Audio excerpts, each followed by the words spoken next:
should start cooling, but you can't trust the weather. Right, welcome back. It's us. I'm dying actually. Fucking, it's so bloody hot. Wookie looks half dead. He's almost naked. Too much heat. Too many clothes. It's the problem with Africa. It's too bloody warm. We need to shift the entire continent at least 2,000 miles north. Somewhere in the mid-Atlantic could do me well. Up north, the northern Atlantic. Or further south. We just need to be away from the equator.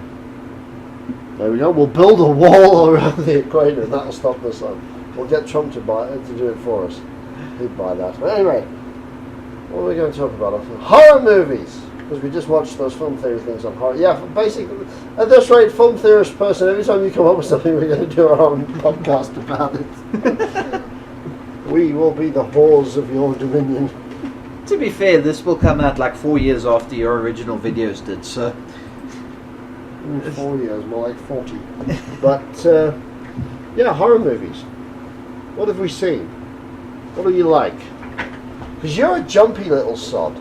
Despite the fact you're 6'2" and a very large man, you jump for Jesus, and you jump for any scary thing. You really take a chair out. I'm not saying I never jump in film, but I definitely am more jumpy in games. I think it's because it's first person, it's personal. And you're more engrossed in it. You're not just watching like something happen in the background. You're actually you're looking because you have to control the character, and you're looking for a door to open, and you're more focused. Personal narrative. But in movies, cliche jump scary movies are fun to watch. I mean, I enjoy watching them, but they're not scary. For me, scary movies are much more the ones along the supernatural line. Eerie more than big guy with a knife. Yeah, well, the slasher flicks are a laugh.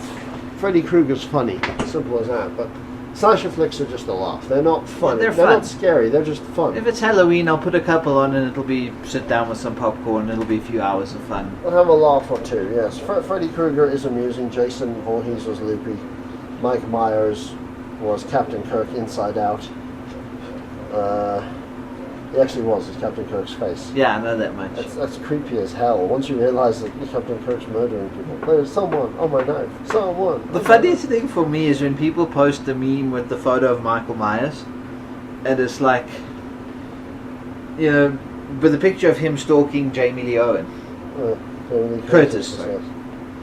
And it's talking about find a man that's like is dedicated to you. And it's like, have none of you people watched the movie? Do you not realize it's her brother? Yes.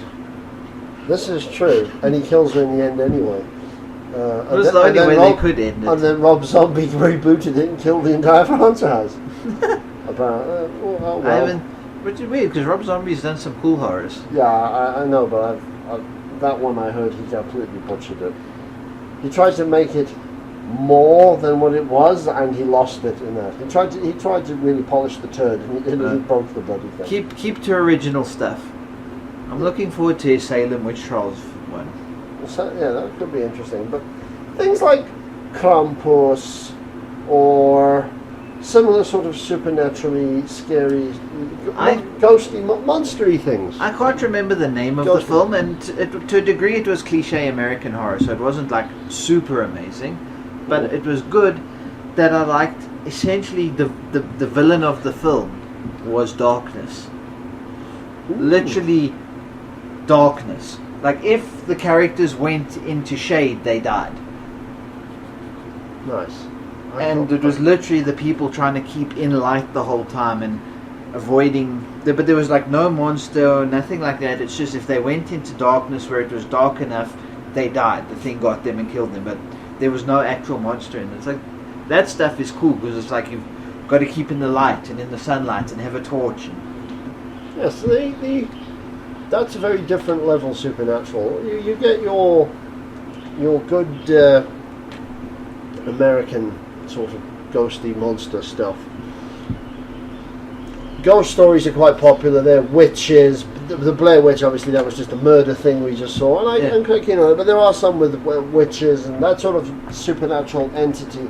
It's creepy, and some of them can be quite scary, but it's normally quite clean by the end. The British, obviously, the great Clive Barker and that are twisted. So Candyman, Hellraiser, they're a step into another direction of creepy. Yeah, and Clive Barker's stuff is good. Yeah, man's a genius. But his and level... a cool painter. As well, yes. He's got some cool artwork that I've seen that he did with the Aberrat. Yeah, he's a very talented man.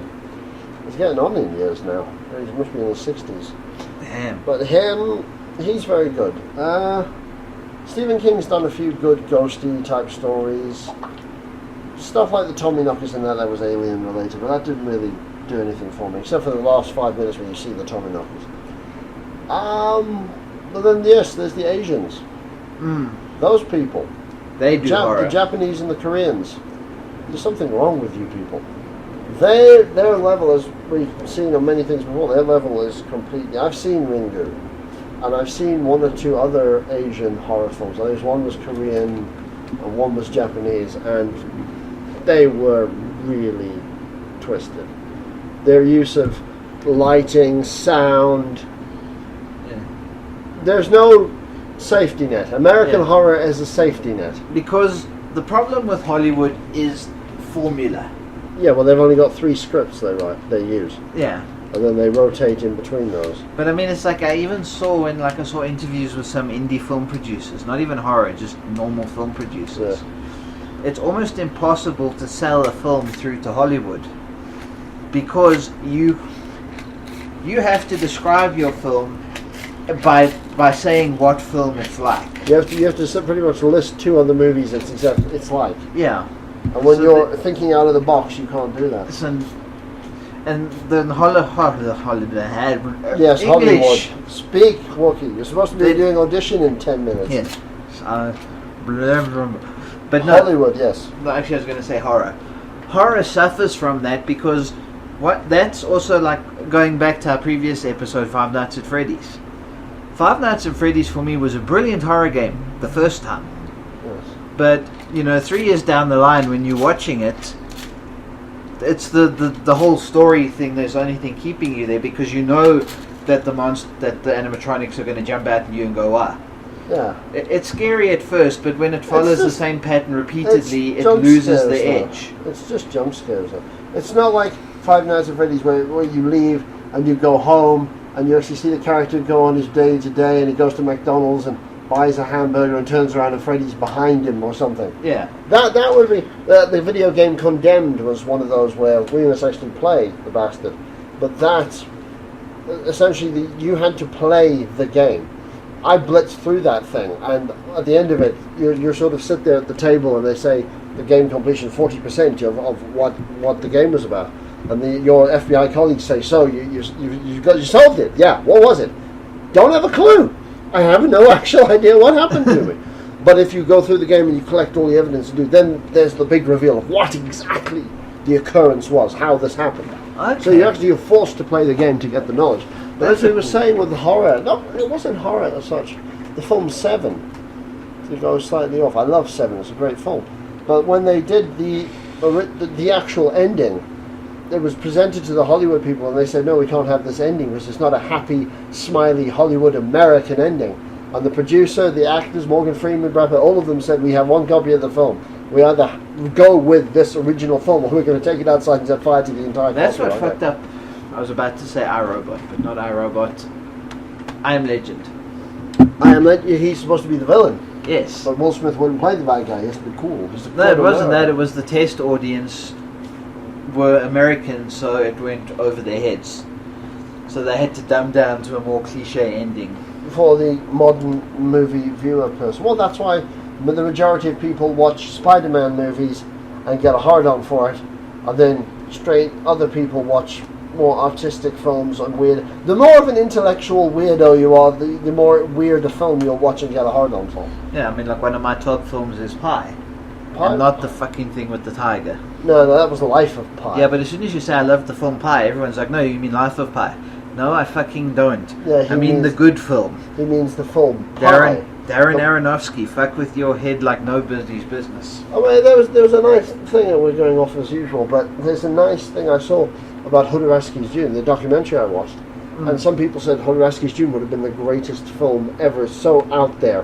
And other people saying Jodorowsky's absolutely glad it never happened. David Lynch was better. Jodorowsky's a completely useless film director. It's all this funny coloured pseudo-intellectual, it's nonsense. But that's what Jodorowsky is. Yeah, but they don't like that. It's rubbish. David Lynch was simple, honest American mindset with a bit of a dark, twisted side to him, because he is a strange man, and I do like David Lynch. I mean, you've but Jodorowsky is Jodorowsky out of the himself box. Said when his film never got greenlit, he was happy that it was David Lynch that got to take it over.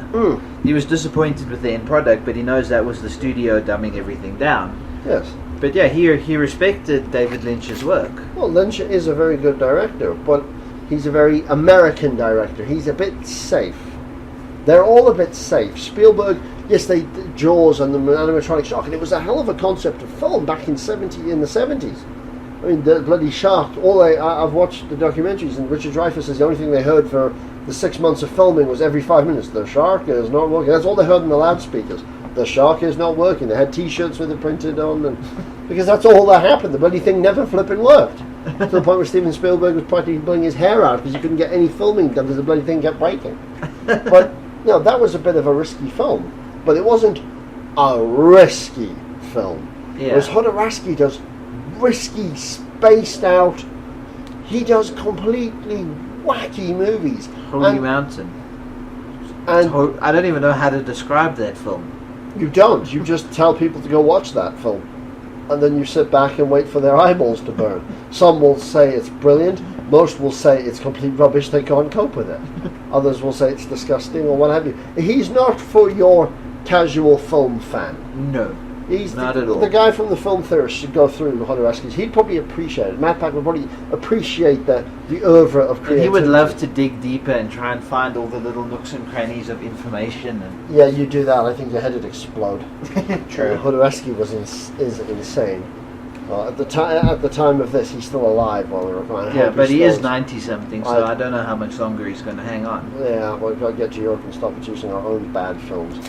But like really risque films, and particularly in the old black and white films, I love old movies. People complain, it's silent or it's black and white, therefore bad. Those people are stupid, and I need to kill most of them. Well, we've said this before, the human race must die. We must but play these that old-fashioned black and white films that were very risque. They were, especially for 1910, 1911, they were showing some very risque stuff, apart from just naked people, but the themes and concepts they were dealing with were quite out there. Yeah. And I think when it comes to a good horror film, I like them to be out there. This one you said about The Dark, I don't know what it's called, but I really need to find out because it sounds out there. Yeah. It's different. Like I say, it was still very cliche American. Cliche, but it could have been much better done, but it was a good concept. Yeah, well, we'll find out if the Japanese actually did the original of it and then see what they've done with it. But when it comes to horror, I don't like mindless, gratuitous violence. I've watched Cannibal Holocaust. It was pretty much the nail in the coffin of the cannibal genre. Yeah. From the 60s all the way to the late 80s. But I've seen Cannibal Holocaust. I didn't feel disgusted by the concept of cannibals eating people. What disgusted me was the excessive use of gore, to the point where it was so over the top with the humans getting eaten and blah blah blah. That it got boring. It got tasteless. And then the fact they also had animal abuse throughout the whole movie as well. Yeah, was also offensive to our modern 21st century standards. We don't like that kind of business. Hell, even then they pretty much got into trouble for it. So, the excessive use of gore is not a good thing. Yeah, that actually, and I have to look at the things then now, but for me that was something that happened with the Saw films. The concept was there, but it just turned into a gore fest. Saw 1 and Saw 2. I think from about Saw 3 it lost the plot, but... They're on 7 now, aren't they? The bad guy died like... 5, I think. Yeah, he died a decade ago, and yet he's still technically in the bloody thing. But my thing is, and Saw, it had its moment. The first 2 films, which are the ones I think are the good ones. Yes. They had their moments, and obviously I'm slightly biased because it's what's his face who did the first one. He also did Repo. Didn't he do the second one? Maybe he did the second one. He did the second Bryan Singer, wouldn't it? No, not him. Can't Passman. That's it. Yeah, but he did the second one in the Saw films. I just remember that he was the only, at the time Reaper came out, he was the only one with any decent film credit to his name, which was Saw. Yes. But the concept of the films, it fucks with your head. Because, and spoilers, but they are old movies by now. Yes. At the end of the first movie, it's like the guy is practically, the one guy killed the other guy and then himself. Ah, that one works better. Alright. The one guy killed the other guy and then himself trying to escape. Yeah, Carrie Hills cut his own foot off and crawled down the corridor. Yeah. But if they had just sat and waited, like the riddle had told them to, if they'd actually tried to solve the riddle, they would have both been fine. Again, in Saw 2, the guy was looking for his kid. And he said he's safe. Yeah. If he had actually just listened to the guy and waited, boom, there's your kid right here in this room, in the safe. But no, you had to be all pompous and pig-headed and barge in, and then end up killing yourself in the whole process because of this whole crap. And it's like, you know, like Jigsaw was literally like a madman studying the human psyche and the human condition. And yes. There was always a twist to his thing, and his things were puzzles to be solved, and he was seeing how you solved them. But then the later films took that away, and it was just how gruesome can we make it. But there was no purpose to it. It was just people being mutilated, which took the fun out of the film. Yeah, there was no little mind game, a little bit of a twisty bit. It was just a straight up slaughter fest. Another film I enjoyed, 13 Ghosts. I enjoyed that. A gory film, but the concept, the ghosts themselves, the idea of it, a demonic house made purely for summoning the dead, that was a good idea. Well, mindless films, I do enjoy. For example, it's not a horror film in any way. The Human Centipede franchise. They're not horror films. I've interviewed Dieter Lasser. I love the man. And yeah, I'm friends with Emma, who was in the second film. And I love her to bits as well. She's a good actress. But that wasn't a horror film. It was a gore film. Actually, once there's a lot of body. Yeah, they're all sewn together. Obviously, arse to mouth, and they're eating feces and that. And then in the behind-the-scenes stuff, you sit there watching out that they actually made the feces out of like biscuits and chocolate. And there's a whole pile of good quality stuff, and every time they sort of said cut, Emma had her head buried in a bucket of poo. Like, biscuits and chocolate. She was her and like half the other woman were so they had to keep making extra. She was just covered in chocolate all over the bloody place. Nice. Well, once you know that, the fact they filmed it in black and white, it looked good. It offended a lot of people because it was, especially being in South Africa, we get uncut anything because, you know, we don't have regulation in this country, and even if we do, no one cares. Well, everything used to be so heavily regulated. Now it's a free-for-all. Yeah. We've gone complete Wild West over here. But there were certain scenes in like the British or the American release that were cut. The one where the woman gives birth in the car and she ends up like essentially stepping on her own kid to get to the accelerator to drive off down the road. It was over-the-top gore-fest stuff. Pregnant woman running out of building, bleeding all over. It was, and that kind of stuff was cut out. I've seen the actual completed product, and I didn't go, oh my god, this is horrible. I sat there going, this is just the worst horror movie ever. It's so bloody over the top, it's amazing. I mean, number 3, it was so extreme. 500 people, arse to mouth. Why? Because I can. And the worst people, we cut their arms and legs off and make a human worm out of them. And they're all sitting there.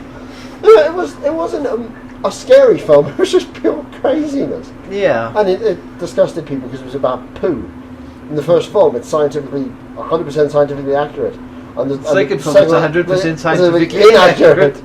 Yeah, I respect Tom Six for that. He made a thing, he enjoyed it, and the people involved enjoyed themselves. Yeah. From what I've watched of the first, again with interviews about, like, Dieter Lasser scared the living shit out of the Jap and the 2 Americans. Because he literally would walk on set, do his scene, his piece, and leave. He never spoke to them, he never greeted them. If they bumped into him in a corridor, he literally just pushed them out the way and walked past. He was the villain the whole time. And as soon as he died and they called cut, he's like, yes, I'll take you all for dinner. That's smiles and happiness. That's proper acting. He did it purely to scare the show, to make it tense. And you can see when he's on set. To make them uneasy around. Exactly, which you would be if the guys just, sewed you together. Yeah. But it wasn't a horror film. It was a gore film. Hmm. Slasher flicks are gore films. Yes. This is not a 10-minute podcast anymore. This is now a full 30-minute thing we're going for. Well, but they're gore the films. podcasts are random. You'll get what you get. Pretty much. Gore fest.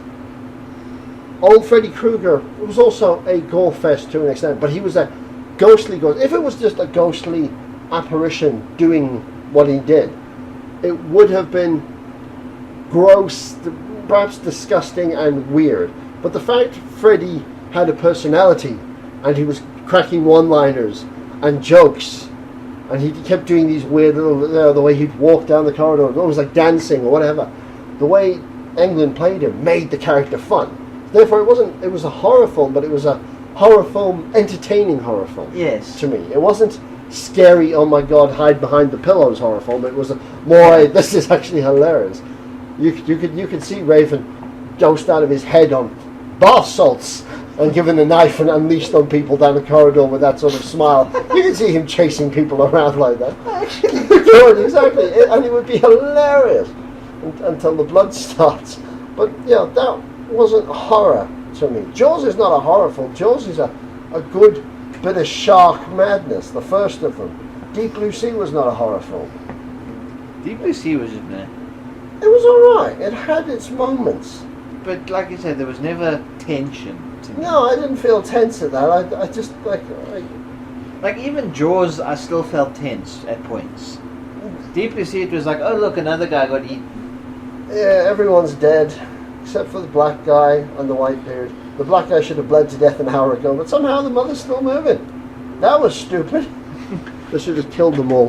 That wasn't really a horror film. It was like Critters, or Gremlins, Tremors. They're not horror films. They're good bits of horror entertainment at the most. Yeah. At least, or sci-fi nonsense. Classic B-movie rubbish. Yeah. There's gore and laughs and monsters and what have you. But I don't think I've actually seen a proper horror film in a while. What was the last Western horror film you can think of that was actually not sick, scary? What was the last film that actually gave you the willies? Also, that was a good movie, by the way, The Willies. I broke on that. I think honestly, and I might be forgetting something, but I think honestly the last Western horror film that actually like had that sort of effect on me was, what's it? Sleepy Hollow. I was young. Johnny Depp. Yeah, I mean I was young at the time. Jesus, that wasn't horror. That was more of a entertaining bit of stuff. Yeah, it had its moments. But it was eerie. It had set an Burton's atmosphere. Gothic atmosphere, his Gothic style for it worked very well. It definitely had the atmosphere. I think the first Halloween memory I have is one of the Scream films, when you've suddenly got to this you're going to watch the age-restricted movie because you're not that little toddler anymore. You actually, and it's Halloween, so little kid. I was 9 years old and I was watching Alien 3 with my father. I was threatened at the time if I ever said such dirty words like those people say, he'd smack me. Now I swear like a fucking trooper and I don't give a fuck. Because we're on YouTube, you have to say fuck at least. It's contractually obliged for someone to say fuck every 10 minutes. But yes, and those were fun, but I wasn't scared. But I definitely, maybe not scared, but Sleepy Hollow definitely set a cool atmosphere. Very much. It definitely wasn't a scary film, but it had also a good atmosphere. Pi, to a degree. Pi wasn't meant to be a scary film. It was not a horror film, but yeah. But the way it fucks with your head. Especially when he starts unraveling through that film. The odd sound effects, the randomly grainy footage, everything in black and white with ultra high contrast. And I think it's almost like that film isn't scary, but just the audio-visual stimulus just sets your brain into another wavelength. Yes, it really starts to screw with you yourself, and certain films have done that. I think a film, again, that wasn't scary, but would have been for the day, was Nosferatu, 1921. And the use of lighting and sound and that, well, it wasn't really sound, obviously, but there was piano sounds and that. the accompanying music in those days, but now you can get it with an industrial gothic soundtrack, which kind of killed it to me. But I don't know, I'm a purist. But the visual alone, the way they film certain scenes, the ghostly scenes, you know, the shadow on the wall moving, for the 1920s, that was incredibly well done, well thought out. There is a, you know, Just coughing my guts up. I'll have to find the name of it because I can't remember, but there is an indie game that I'd actually like us to do on the channel, if I can find the name of it. But it is literally like an interactive simulation of one of these real surrealist 1920s films. Okay.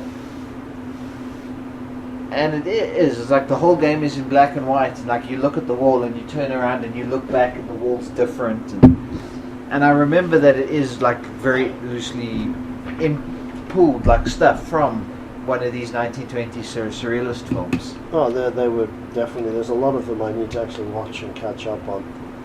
But I think horror is not scary. What I'm trying to do one day, and I'm working on a project, but I won't mention it because it's going to take years to do it. But anyway, that I'm going to try and change the Western style of horror, even if it's just for a short story, just to change the format slightly, to try and get it away from the usual spooky noise thing appears kind of routine. Because that's a very Western thing. We like our safe nets. We like, as they said, it's very efficient with the whole. You set up the scene, you then throw a misdirection, and then the actual thing happens. Yeah. Yeah. People get tense. You hear a noise. It turns out it's the cat. You then turn around, and your husband's been chopped up. Yeah, that kind of thing. It sets a tone, but it doesn't scare the bejesus out of you like the Japanese do. Yeah. And the Koreans do. Although the Koreans also take gore movies to a whole new bloody level.